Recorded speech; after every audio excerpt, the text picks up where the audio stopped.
નમસ્કાર, વાયને ન્યૂઝ ચેનલમાં આપનું સ્વાગત છે। હવે જોઈએ આજના સમાચાર। રાધનપુર જલારામ હોલ ખાતે ભારતીય જનતા પાર્ટીના કાર્યકર્તાઓ દ્વારા કારોબારી બેઠકનું આયોજન કરવામાં આવ્યું હતું।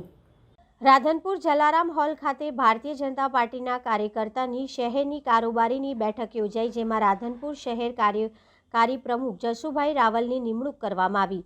પાટણ જિલ્લાના રાધનપુર ખાતે આવેલા જલારામ હોલ ખાતે ભારતીય જનતા પાર્ટીના કાર્યકર્તાઓની રાધનપુર શહેરની કારોબારીની મીટિંગ યોજાઈ હતી, જેમાં રાધનપુર વિધાનસભાના ધારાસભ્ય શ્રી લવિંગજી સોલંકી અને ભારતીય જનતા પાર્ટીના કાર્યકર્તાની ઉપસ્થિતિમાં આવનાર લોકસભાની ચૂંટણીને લઈને કાર્યકરોને કામે લાગી જવા માટે આહવાન કરવામાં આવ્યું। સંગઠનના હોદ્દેદારો દ્વારા આ પ્રસંગે રાધનપુર શહેર ભારતીય જનતા પાર્ટીના કાર્યકર્તા જસુભાઈ રાવલ અને ડોક્ટર દેવજીભાઈ પટેલ અને નારાયણભાઈ ચૌધરી, ભારતસિંહ ભટ્ટેસરિયા અને રાજુભાઈ ઠક્કર, ઈશ્વરભાઈ પંચાલ, દિનેશભાઈ ભરવાડ, શહેર ભાજપ યુવા મોરચાના પ્રમુખ અને માલધારી સેલ ચીકાભાઈ રબારી અને મુકેશભાઈ મહામંત્રી, શહેર ભાજપ અને રવિભાઈ ચૌહાણ અને સોમભાઈ પરમાર અને પહેલાદભાઈ સિરવાડી અને અન્ય ભારતીય જનતા પાર્ટીના કાર્યકર્તાની ઉપસ્થિતિમાં આવનાર લોકસભાની ચૂંટણીને લઈને મીટિંગ યોજાઈ હતી।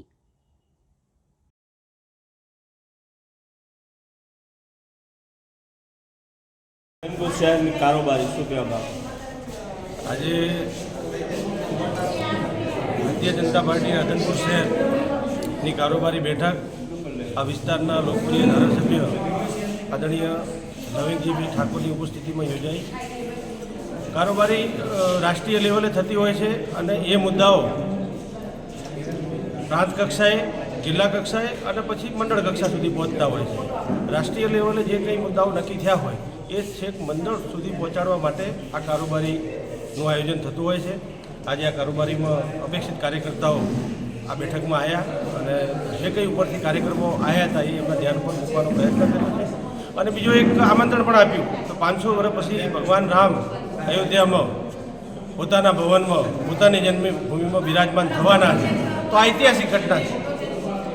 એટલે આ ઉત્સવને દરેક નાગરિક, દરેક કાર્યકર્તા, દરેક વ્યક્તિ, દરેક સમાજ આ ઉત્સવ ખૂબ ઉત્સાહથી ઉજવે, કારણ કે આ લાભ આ જીવન માટે, દરેક વ્યક્તિ માટે ખૂબ મોટો લાભ કહેવાય। કારણ કે દુનિયામાં કેટલાય લોકો આવ્યા, કેટલા લોકો જતા રહ્યા, 500 વર્ષ સુધી ભગવાનને અયોધ્યામાં ન જોઈ શક્યા, પણ આ બધા નસીબદાર છે આજની પેઢી, આજનો યુગ, આજના માણસો, આજના ભાજપના કાર્યકર્તાઓ કે મોદી સાહેબની દેશના પ્રધાનમંત્રી બન્યા અને 500 વર્ષ પછી અયોધ્યામાં ગગનચુંબી મંદિર બન્યું અને 22 તારીખે ભગવાન રામ એ અયોધ્યામાં પ્રાણ પ્રતિષ્ઠા મહોત્સવ એટલે મંદિરમાં બિરાજમાન થવાના હતા। તો ગામના, શહેરના અમારા કાર્યકર્તાઓને વિનંતી પણ કરી અને આમંત્રણ આપ્યું કે ભાઈ એ દિવસે દિવાળી જેવું વાતાવરણ થાય, દરેક ઘરે દીવા થાય, આતિશબાજી થાય, લોકો નવા કપડાં પહેરે અને દિવાળીની જેમ એકબીજાને રામ રામ કહી અને શુભેચ્છા પાઠવે। તો આવા બધા કાર્યક્રમો લઈ અને આજે કારોબારી ખૂબ સરસ મજાની કારોબારી